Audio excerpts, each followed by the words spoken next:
Gold, trusted gold buyers. మీరు తాకట్టు పెట్టిన బంగారాన్ని విడిపించి ఈ రోజు ఉన్న మార్కెట్ ధరకు కొనబడను. నాకు తెలియక నీకెందుకు తెలీదా? చిలిపి నాటి నిజం నీ కౌంట్ ఎంత? Relationship count 1. ఈ మాట వినగానే ఇప్పుడు మైక్ అలా తోసి జోబులో చేతులు పెట్టుకుని నడుచుకెళ్ళిపోవాలి నేను. నిజం చెప్పు, చిక్కుపడకు. లేదు, ఒకటే మాట పడకు. ఒకటే రిలేషన్షిప్ నాకు. నీకెన్ని చెప్పు? ఒకటేనా? నీకెన్ని చెప్పు? నమ్మేసా. మాకు నమ్మకం లేదు దొరా. నువ్వు చెప్పు. నాకు నిజంగా నమ్మకం లేదు దొరా. నీకెన్ని రిలేషన్షిప్స్ ఉంటాయి?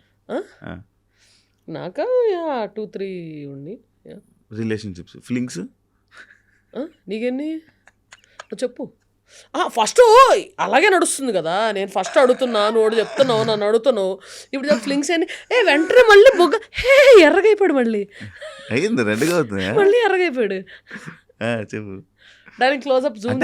అంత ప్యూర్గా నవ్వుతున్నాను కాబట్టి మళ్ళీ ఎర్రగైపోయాడు. చెప్పు, ఎన్ని ఫ్లింగ్స్? లేవు నాకు అసలు. సాయిరామ్ సాయిరామ్. ఎందుకు ఆ చూపు ఏంటి, ఆ ఎక్స్ప్రెషన్ ఏంటి? అంటే కిరణ్ బేడే వేషంలో ఉన్నాను కదా, సో ఖైదీని చూసినట్టు చూడాలంట. అందుకని నువ్వు పోలీస్ యూనిఫామ్లో ఉన్నాను, పోలీస్ యాటిట్యూడ్ చూపిస్తున్నావా? అది రా. చెప్పు చెప్పు చెప్పు, ఎన్ని ఫ్లింగ్స్ చెప్పు. యూనిఫామ్ ఉందని. ఆ పోరెవరు చెప్పు. ఎవరు? అదే నేను కనిపించిన కదా పోరితో. అదే నువ్వే పంపించా, ఫ్రెండ్ అని చెప్పి పరిచయం చేసావు. లేదే. ఒక్కగానే ఒక కూతురు కదా నువ్వు ఫ్యామిలీకి? ఎస్, ఓన్లీ చైల్డ్, సింహం సింగిల్. యా. అయితే ఇక్కడ ఎవరెవరు ఉంటున్నారు హైదరాబాద్లో? సోలోగా ఫ్యామిలీ. ఎందుకు ఫ్యామిలీతో ఉండడం నీకు ఎప్పుడు ఇష్టం ఉండదని విన్నా? ఎందుకు ఇష్టం ఉండదా? ఎవరు చెప్పారు? ఎంత స్వప్నం ఉంటుంది తెలుసా ఫ్యామిలీతో ఉంటే. మా నాన్న ఇక్కడ రమ్మను హాస్పిటల్ మూసుకొని, వాడు రాజమండ్రిలో స్వప్నంగా ఉన్నాడు. వాడా? ఆయన డిస్టర్బ్ చేయడం ఇష్టం ఉండదు. వాడికంటూ ఒక రొటీన్ ఉంది. శుభ్రంగా సర్జరీలు చేసుకుంటున్నాడు. అండ్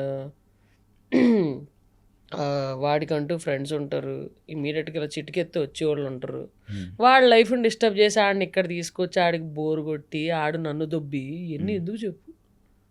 వాడి లైఫ్ వాడు స్మూత్గా లీడ్ చేస్తున్నాడు, చేయనివ్వాలి. నేనే షోలు పెట్టుకొని రాజమండ్రి చుట్టుపక్కల, even if it's Vizag or Kakinada, Vijayawada, ఈ రేడార్లో ఉన్న షోస్ అన్నీ నేను రాజమండ్రి నుంచి ఆపరేట్ చేస్తాను. ఈవెన్ ఇఫ్ ఇట్స్ 2-3 days గ్యాప్లో ఉన్నా సరే, ఆ 2-3 days ఇంట్లో డాడీతో స్పెండ్ చేస్తా. అట్లా వాడిని డిస్టర్బ్ చేయకుండా, వాడు రొటీన్ డిస్టర్బ్ అవ్వకుండా. మొన్న రాజమండ్రి నుంచి హైదరాబాద్ వచ్చినప్పుడు డ్రైవర్ని కంపెనీ తెచ్చుకున్నాను, ఎందుకంటే ఒంట్లో బాగాలేదు కాబట్టి. అయితే వస్తూ అది తినేటప్పుడు మాట్లాడుతుంటే, సర్జరీ అయిపోయిందా అన్న, ఎంతసేపు పట్టింది అంటే 3 గంటలు. 3 గంటలు కాదు, 4 గంటలు పట్టింది. అంటే డాడీది సర్జరీ 4 గంటలు పట్టిందంట. అంటే ఆయనకి అదొక రకమైన ఎక్స్ప్రెషన్ పెట్టాడు, కాన్స్టిపేషన్ లైక్ ఎక్స్ప్రెషన్ పెట్టాడు డ్రైవరు. ఏందా అనుకుంటే, ఏం బ్రెయిన్ సర్జరీ అంటున్నారు, 4 గంటలు పట్టింది అంటున్నారు, మరి అయినా మీరు హైదరాబాద్ వచ్చేస్తున్నారు ఏంటండి నాన్నగారి కంటే? అయ్యా, మా నాన్నగారు డాక్టరు, సర్జరీ చేసేటోడు, చేయించుకునేవాడు కాదు. నేనంత హార్ట్లెస్ కాదు. అంటే నీ ఉద్దేశంలో మా నాన్న అక్కడ 4 గంటలు బ్రెయిన్ సర్జరీ చేయించుకుంటే ఇలా నీతో జోకులు వేస్తూ చిలిపిగా కార్లో వస్తాను అనుకున్నావా? జరిగిందా? అయ్యా, మా నాన్న డాక్టరు, పేషెంట్ కాదు. హాస్పిటల్లో డాక్టర్లు కూడా ఉంటారు, నర్సులు కూడా ఉంటారు, కాంపౌండర్లు కూడా ఉంటారు. నా కింద నుంచి ఒకటి కొడుతుంది, ఒకటి కొడుతుందా? ఇలా అనుకుంటున్నా, చెప్పే అడిగే కాదు. ఏంటి గడ్డం మీసం? పీసీఓడి అప్పుడు వచ్చింది డార్లింగ్. దట్ ఈస్ కరెక్ట్గా ఈ షూటింగ్స్ ఆ టైంలోనే నాకు పీసీఓడి వచ్చింది. పీసీఓడి వచ్చేసరికి హెయిర్ గ్రోత్ వస్తుంది. జప్పని షూటింగ్ అంటే నాకు అదంతా తెలీదు యాక్చువల్లీ. ఫేషియల్ హెయిర్ మామూలుగా చాలామంది లేడీస్ కూడా థ్రెడ్డింగ్లు చేయించుకుంటారు. వన్స్ ఇన్ 15 days అట్లాగే వెళ్ళి థ్రెడ్డింగ్స్ అది చేయించుకుంటారు మామూలుగా. అయితే చాలామంది లేడీస్కి ఒక 80% to 90% of the ladies have facial hair. కాకపోతే తిన్నుగా ఉంటుంది కొంతమందికి, కొంతమంది తిగ్గా ఉంటుంది.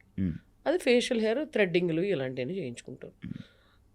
మనకి డైరెక్ట్గా షూటింగ్లు ఇలాంటివి ఉండడం వల్ల ఇలా కనిపిస్తుంది అనగానే సప్పని మన మేకప్ వీళ్ళ దగ్గర కానీ హెయిర్ స్టైల్స్ కానీ రేజర్ ఉంటుంది జుబ్బని ఇలా అనేసి వాళ్ళు. అసలు నా ఫస్ట్ స్టార్ట్ అయింది ఎప్పుడంటే ఎంబీఏ అవ్వగానే గుండు చేయించుకున్నాను.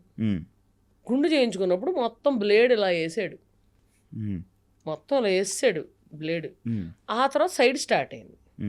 ఇంకా ఇక్కడ మామూలుగా అయితే ఇలా స్టార్ట్ అయింది. My mom also has facial hair, but she flux it and you know threading అది చేయించుకుంది. బాగా కనిపిస్తుంది, నాకు ఎక్కువ కనిపిస్తుంది. లేదు తిరగట్లేదు ఉంది, గట్టిగా ఉంది. అంటే ఈ షూటింగ్ కంటిన్యూటీ ఎక్కడ దాకా ఉందో అక్కడ దాకా పెట్టుకున్నా. మళ్ళీ వెళ్ళగానే తీయించేసుకుంటాను ఎప్పటికప్పుడు. అది ఇప్పుడు ఏదో రోల్ ఆన్ లాంటిది వచ్చింది, దాంతో తీసేస్తే అయిపోతుంది. ఓకే, మళ్ళీ బ్లేడ్ పెట్టానంటే నీ సైజ్ వస్తుందేమో అని భయం. చూడు మంది ఎంత బాగుంది చూడు. అంటే మరి నేను కూడా ఇలాగ షేవింగ్ లైవ్ చేశాను అనుకో, మరీ హ్యాండ్సమ్గా ఉంటే కష్టం. హీరోకి లెక్క రోల్ అడిగితే మళ్ళీ నీకు ఇబ్బంది అవుతుంది. నాకు మాట్లాడుతుంటే ఇట్టి చట్టి అట్టించి ఇట్టి కనెక్ట్ అయిపోతున్నాను నేను. అదే ఎప్పుడు వస్తుంది, ఎప్పుడు రాబోతున్నాయి నీ మూవీ, ఇప్పుడు చేయబోతున్నవన్నీ? వచ్చేస్తాయి ఈ ఎండ్ ఆఫ్ ది ఇయర్ లోపల వచ్చేస్తాయి. ఒకటి దసరా ఉంది, పెద్ద బ్యానర్స్. పెద్ద బ్యానర్స్ 2 ఉన్నాయి, చిన్న బ్యానర్స్ 2 ఉన్నాయి. నువ్వు చేసిన సినిమా రాంది ఏదైనా ఉందా? ఆలోచించాలి. ఏం గుర్తుండవా? నువ్వు లైఫ్లో నార్మల్ నువ్వు ఎలా ఉంటావు, ఏం జరుగుతుంది అంటే ఏం జరుగుతుంది అది జరగడానికి వెళ్ళిపోతావా అంతే. మరి ఏమన్నా నీ చేతిలో ఉంటుందా? ఏముండదు. పొద్దున్న ఇలా లేసావంటే యువర్ అలైవ్ టుడే, బతికున్నావు నువ్వు అలా. సో ఇవాళ ఏం చేయాలో అని టు డూ లిస్ట్ చూసుకుంటా. నా ఫ్రెండ్స్కి చెప్పేస్తా, అరే 10ంటికి ఫోన్ చేసి నాకు ఇది రిమైండ్ చేయవా అని. మా నాన్నకు ఫోన్ చేసి చెప్పేస్తా, అరే పలానా డేట్ ఇది అడిగారు ఈవెంట్ మేనేజర్, కన్ఫర్మ్ చేస్తానన్నారు, ఆ డేటు నేను అడగాలి, గుర్తు చేయి నాకు అని చెప్పేస్తా. అట్లా చెప్పేసి పడుకుంటా. ఓకే, పొద్దున్న లేసేనా సరే సరే ఇవన్నీ చెక్ చేసుకుంటాను. పైసలు కాదురా, ఈ డేట్లు ఇవన్నీ చెక్ చేసుకుని ఆ రోజు ఏమన్నా ఇలా షూటింగ్లు ఇలాంటివి ఏమన్నా ఉంటే అవన్నీ ఫాలో అప్ చేసుకొని ఇది చేసుకుంటాం అంతే తప్ప. I have to do and దాని తర్వాత ఫ్యూచర్ ప్లానింగ్ ఉంటుంది. Okay whom I mean next ఏదన్నా ఇది ఉందా, I have to go and SIT in meeting, లేకపోతే నరేషన్ ఏమైనా వినాలా, అట్లాంటి